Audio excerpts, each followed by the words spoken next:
BX1 +. L'édito Fabrice Grosfilet. La voici donc, cette réforme des pensions. Alors, il ne s'agit pas de toucher à l'âge légal du départ à la pension. Il a été porté à 67 ans par le gouvernement de Charles Michel il y a quelques années et il a été convenu qu'on ne reviendrait pas en arrière. Il n'est pas non plus question de changer le montant de la pension légale minimale. On a acté que celle-ci, pour une carrière complète, arriverait à 1 500 € net en fin de législature et on n'y touchera pas non plus. Ces deux balises importantes, réglées au moment de l'accord de gouvernement, définissent donc l'espace à l'intérieur duquel Karine Lallieu pouvait intervenir. Et depuis ce vendredi matin, les ambitions de la ministre fédérale des pensions sont sur la place publique. Dans le Soir, l'Écho, la Capitale, mais aussi sur la Première ou sur BX1. Karine Lallieu a multiplié les interviews aujourd'hui pour présenter son projet.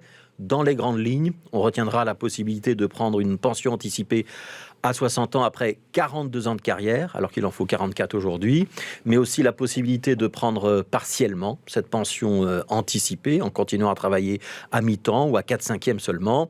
Et puis pour ceux qui continuent à travailler au-delà des 42 ans de carrière, un bonus pension, 2 € bruts de plus par jour de travail supplémentaire.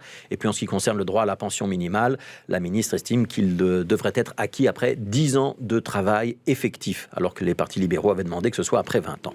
La ministre encore assure qu'elle ne touchera pas la fiscalité du deuxième pilier, ces cotisations supplémentaires que de nombreuses entreprises versent au profit de leurs salariés. Voilà pour le projet, parce que pour l'instant, il ne s'agit que d'un projet qui doit encore être avalisé par l'ensemble du gouvernement. Et on sent que ce ne sera pas un long fleuve tranquille. La réforme ne tient pas compte des tableaux budgétaires, a déjà réagi très rapidement ce matin Georges-Louis Boucher, le président du mouvement réformateur, qui estime qu'on va devoir, je cite, remettre tout ça sur le métier. On attendait une réforme assurant la pérennité et la soutenabilité du système des pensions. Et on en est loin, estime-t-il. Vincent Van Peteghem, ministre des Finances, membre du CDNV, parle, lui, d'un texte écrit avec un stylo rouge et il ne faudrait pas que l'encre soit trop rouge. La FEB, l'organisme qui représente les patrons, estime que le projet de réforme ne tient pas compte des réalités. Et enfin, Bart de Wever, lui, estime qu'on veut encore une fois dépenser de l'argent qu'on n'a pas. Ce sont nos enfants, nos petits-enfants qui paieront la facture. C'est un manque total de sens des responsabilités. Fin de citation. Bon, que l'opposition comme Bart de Wever critique, c'est normal. Que des partenaires du gouvernement montent rapidement au créneau, c'est peut-être un peu plus inquiétant. Un des enjeux principaux pour que notre système de pension reste viable à long terme, c'est évidemment la durée réelle des carrières et donc la durée réelle pendant lesquelles on cotise pour cette pension.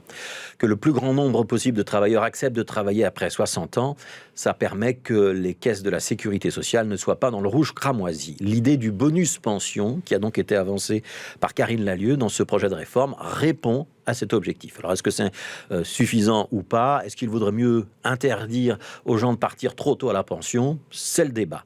Et ce qui va se passer dans les prochaines semaines sera donc particulièrement important. Que les socialistes et les libéraux n'aient pas les mêmes vues en matière sociale, ce n'est pas un scoop. Ça rappelle encore une fois à ceux qui ne veulent pas y croire que non, la gauche et la droite, ce n'est pas blanc bonnet et bonnet blanc, et qu'il y a de vraies différences de point de vue. Il y a quand même un danger à ce que ce débat se mène ainsi sur la place publique. C'est celui de prendre le risque de dériver vers une guerre des tranchées, avec au final le risque d'une paralysie de ce projet de réforme. Car si ni les bleus ni les rouges n'acceptent de céder du terrain, ce projet pourrait bien s'enliser, on ne réformerait rien. Ça donnerait raison à ceux qui, à la NVA ou ailleurs, disent que ce pays est devenu ingouvernable. Et ce serait un danger pour les travailleurs d'aujourd'hui qui seront les pensionnés de demain. Car notre système de pension a effectivement besoin d'une réforme et effectivement besoin d'être soutenable à terme. Ce projet de réforme, il n'est pas neuf, il avait été lancé sous la législature passée avec Daniel Baclen, mais qui avait coincé.